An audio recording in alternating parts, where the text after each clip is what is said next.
कैलाश पर्वत ये सिर्फ एक पहाड़ का नाम नहीं है, ये दुनिया की सबसे बड़ी, सबसे पुरानी पहेलियों में से एक है। एक ऐसी जगह जहां आस्था, विज्ञान और अनगिनत कहानियां आपस में मिलती हैं। तो चलिए आज हम मिलकर इस रहस्य की परतों को खोलने की कोशिश करते हैं। एक सवाल जो सुनने में तो बड़ा सीधा सा लगता है, पर इसका जवाब उतना ही उलझा हुआ है। देखिए, दुनिया की सबसे ऊंची चोटी माउंट एवरेस्ट, उसको तो हम फतह कर चुके हैं और भी ना जाने कितनी चोटियों पर इंसानों ने अपने झंडे गाड़े हैं। तो फिर कैलाश पर्वत जो एवरेस्ट जितना ऊंचा भी नहीं है, उस पर आज तक कोई क्यों नहीं चढ़ पाया? ऐसा क्या है जो रोक रहा है? यही वो गुत्थी है जिसे आज हम सुलझाने वाले हैं। तो हमारी पड़ताल का पहला पड़ाव है अजय पवित्र शिखर।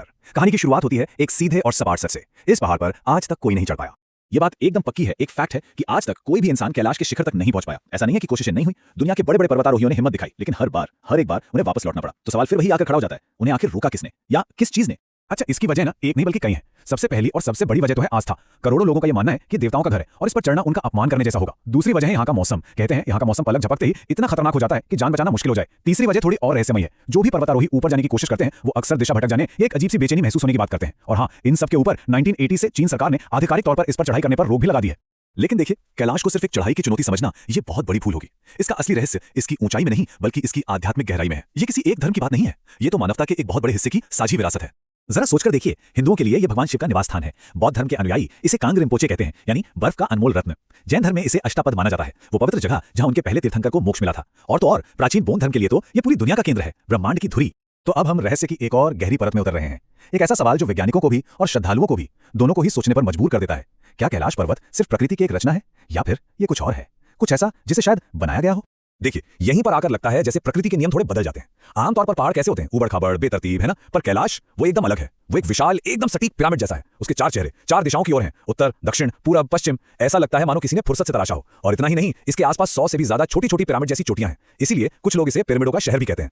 अब इसके अनोखे आकार के पीछे ना एक बहुत गहरा कॉन्सेप्ट छिपा है, एक्सिस मुंडी। ये एक लैटिन शब्द है जिसका सीधा सा मतलब है दुनिया की धुरी। दुनिया की लगभग हर पुरानी सभ्यता में यह माना जाता था कि एक ऐसा सेंटर पॉइंट, एक ऐसा केंद्र है जो धरती को आसमान से जोड़ता है। और कई पुरानी सभ्यताओं के लिए कैलाश ही वो एक्सिस मुंडी था, वहीं पौराणिक मेरू पर्वत। और ये सिर्फ कहानियों की बात नहीं है। अगर हम भूगोल के हिसाब से भी देखें तो एशिया की 4 बड़ी नदियां, सिंधु, ब्रह्मपुत्र, सतलुज और कर्णाली, सबकी सब यहीं से निकलती हैं। तो एक तरह से ये पूरे महाद्वीप का जीवन स्रोत और असली केंद्र है। चलिए अब हम कहानी के उस हिस्से में चलते हैं जहां तर्क और विज्ञान के पैर भी डगमगाने लगते हैं। कैलाश के आसपास कुछ ऐसी घटनाओं के बारे में सुना जाता है जो फिजिक्स के यानी भौतिकी के नियमों को भी चुनौती देती नजर आती हैं। शायद सबसे हैरान करने वाला दावा तो समय को लेकर किया जाता है। ऐसा कहा जाता है और कई यात्रियों ने यह अनुभव करने की बात कही है कि वहां समय की रफ्तार तेज हो जाती है। मतलब उनके बाल और नाखून जितनी तेजी से एक दिन में बढ़ते हैं, उतना बढ़ने में आमतौर पर 2 हफ्ते लग जाते हैं। अब ये एक ऐसा अनुभव है जो बार बार सुनने को मिलता है और ये इस जगह के रहस्य को और भी गहरा बना देता है। और बात सिर्फ समय तक ही सीमित नहीं है, और भी अजीब चीजें होती हैं। जैसे घड़ियां या तो अचानक बहुत तेज चलने लगती हैं या फिर बंद पड़ जाती हैं। कंपास और जीपीएस जैसे इलेक्ट्रॉनिक उपकरण काम करना बंद कर देते हैं। कई लोगों को हवा में एक गहरी गूंजती हुई ओम की ध्वनि सुनाई देती है। और इन सबके साथ एक अजीब सा कंफ्यूजन, एक भटकाव महसूस होता है। ये सिर्फ किस्से कहानियां नहीं बल्कि वहां गए कई लोगों के अपने अनुभव हैं।